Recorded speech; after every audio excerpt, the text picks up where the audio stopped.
This is Retirement, a life-changing event presented by Colonial Pension Services Limited. And now your host for this evening's program, Dr. Connie Frith Black.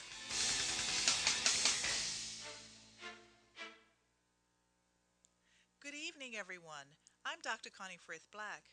Welcome to part 2 of Retirement, a life-changing event sponsored by Colonial Pension Services Limited. This evening, we will focus on information that will assist you in making the right decisions when investing with a private pension provider, along with helpful tips to guide you through your journey into retirement. During the first segment of the program, we will hear from Chartered Financial Analyst Mr. Larry Gibson and from Mrs. Karen Schelling, Retirement Coach. This team brings expertise and clarity to the transition of retirement to ensure a lifestyle that is both financially secure and rewarding. During the second half of our program, we will bring back two panelists from our first show, Mrs. Mary Jo Caesar, COO of Colonial Pensions, and Mrs. Lori Daniels, Customer Service Manager at Colonial Pensions. Mrs. Caesar and Mrs. Daniels will answer any questions from our viewers during the second half of our show. The number to call is 295-2828. So sit back and enjoy part 2 of Retirement, a life-changing event. And good evening once again, and welcome to our program. This is part 2 of Colonial Pension Services Limited, Retirement, a life-changing event. And I'd like to introduce my panel at this time. To my left, I have Mrs. Karen Schelling, and next to her, we have Mr. Larry Gibson. And Karen, you are a retirement coach, and Larry, you are a chartered financial analyst. And you're also the guest speaker for the Colonial event this coming Saturday at Hamilton Princess, correct? Yes, that is. Very good. Welcome. Thank you. We're going to start with you, Larry. What should a person who does not have sufficient pension savings be doing? What would you advise our viewers? Well, firstly, Connie, this is a problem that most people have. We at Colonial, we actually meet with our pensioners, all of our pension members, once a year. And it is at that time that they have the opportunity where they can review where they are and really where they ought to be for their stage of the game. And it is at that opportunity, too, that we try to encourage them to make voluntary contributions. The fact of the matter is, if you're behind, you really need to make little supplemental contributions to make up. And the point is, very small amounts can grow to very big amounts to supplement your pension pot. Okay. And so investing, is it complicated? How can Colonial help me? How can Colonial help persons who are interested in investing in private pension fund? Well, we try to demystify the entire process, and that's why our annual visits is such a critical element of what we do. We don't just take on a client and then leave them alone for 15, 20 years, and when they reach retirement, they're ill-prepared. I have a problem. Well, it's too late then. So what we've created is we have a flexible platform for those who are investment savvy or who are interested or keen. They can select from 13 options. For those who are not, we've created 3 what we call managed profiles that they can invest in. Mm-hmm. And it has really been a tremendous help for a lot of our clients. Okay. Now, the managed profiles that you mentioned, aggressive, balanced, conservative, can you elaborate a little bit for me on those? Absolutely. The aggressive profile is a longer-looking portfolios type strategies. Mm-hmm. And that's mostly 85% in equities is its target benchmark, 15% in bonds, and that large equity exposures to give you the growth. So in the early years when you can take a risk, your funds can grow. The moderate strategy is more of a traditional or the balance, more of a traditional 60% equities, 40% bonds, target mix. And then we have a conservative portfolio, which is 70% bonds, 25% equities, 5% cash. We make the active decisions within those broad asset allocation parameters. So the important thing is you're in effect outsourcing the investment decision making. You don't have to worry about that. We have an investment policy committee that takes care of that. Okay. And the markets have been so bad recently. Some people's attitudes may be, why bother?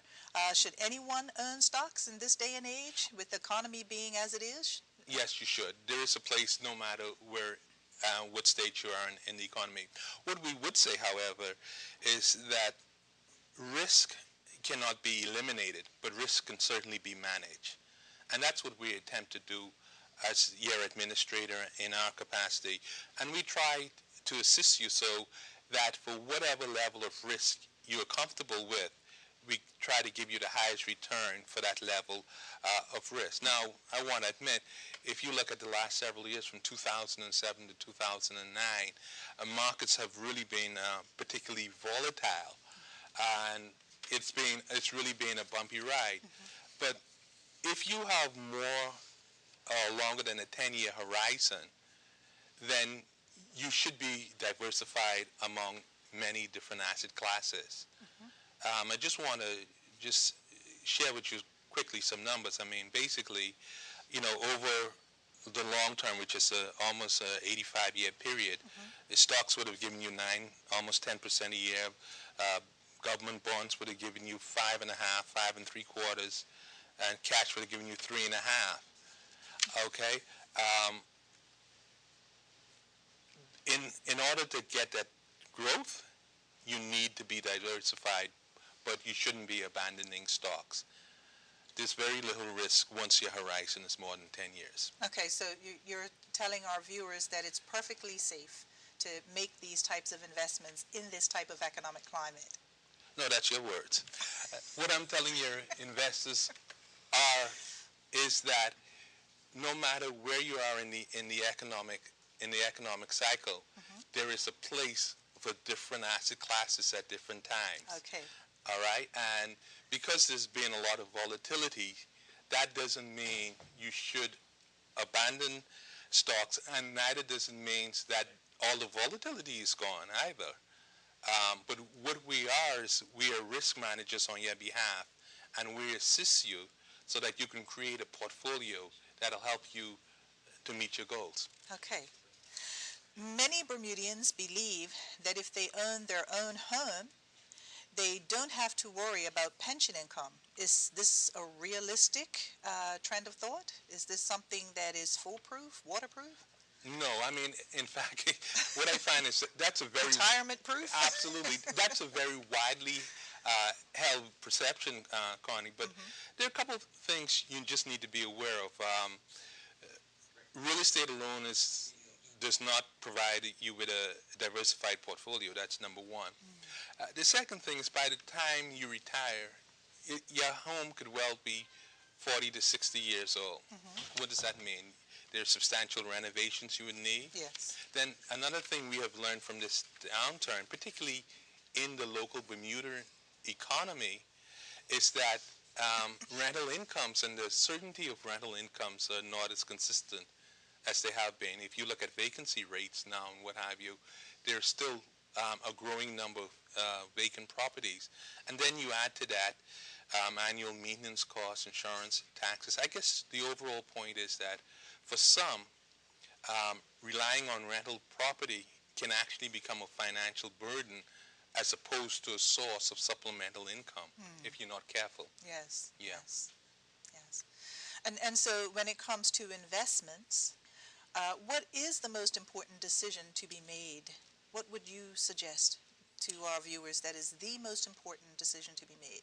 Without a doubt, by far, the most important decision is probably the asset allocation decision. When you look at the investment environment, it's a very complex one. And let me say, too, that to the viewers, that really, wherever possible, you should get professional help to navigate you through the complex investment world out there. And at Colonial Pensions, providing investment support, investment advice has been a focus of ours that we've been concentrating on for the last several years. So let me just give you some information with regard to going back to this asset allocation decision. Long-term studies have shown that asset allocation accounts for probably about 91% of your return. Stock selection accounts for about 5%. Market timing is probably about 2%. And then there are a host of other factors that make up the final 2%. Now, if you were to look at the financial shows and what have you, and look how their time to different facets of the capital markets is allocated, you would have thought the 91% would have come from stock selection. But really, the big returns are from being in the right asset classes at the right time, being in stocks when economies are growing, being more tilted towards bonds and shorter-term investments when the economies are tanking, et cetera, et cetera. Mm-hmm. Yeah. Okay. And exactly what type of effect will the proposed voluntary pension holiday have on the community? Yeah, this is a timely, a most timely topic. While in the short term, the pension holiday could bring relief, in the long term, it could have a far greater negative impact on the size of one's accumulated balance or pension pot, I call it. At retirement, let me give you an example. If you take an example of a 35-year-old making $50,000 a year. Now, under the occupational pension arrangement, he would be required to put in 5%. His employer put in 5% for a total of 10. So he's putting $5,000 aside per annum. Now, if you were to take a holiday, so you don't put in, you have to put in 5% for 1 year, that's $2,500 for this person, or $208 per month. Okay? And of course, if you don't put in, your employer would not put in. So that's really $416 a month. Now, let's just take that $5,000. That will no longer be there to compound. At age 35, you have another 30 years to retirement. At 5% a year, that $5,000 would grow to like $21,600 when we retire at 5%. Mm-hmm. At 7%, it's $38,000.